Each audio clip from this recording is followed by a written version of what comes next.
তুমি কি বিশ্বাস করো আল্লাহর এমন একটা গোপন নাম আছে যেটা যদি কেউ মন থেকে পড়ে তাহলে মাত্র 5 মিনিটের মধ্যেই তার দোয়া কবুল হয়ে যায়? অবিশ্বাস্য শোনাচ্ছে, তাই না?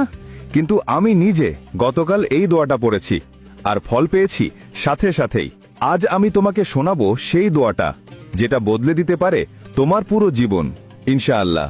আল্লাহ আমার প্রিয় মুসলিম ভাই ও বোনেরা যদি এই ভিডিওটিতে লাইক, কমেন্ট, সাবস্ক্রাইব আর শেয়ার করে তাহলে আপনি তাদের সকল দোয়া কবুল করে দিয়েন।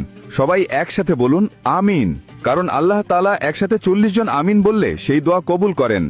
সুবহান আল্লাহ।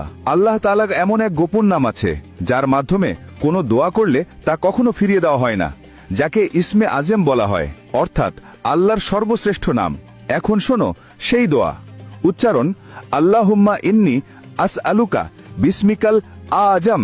এই দোয়াটি আসরের নামাজের পর 11 বার পড়ো।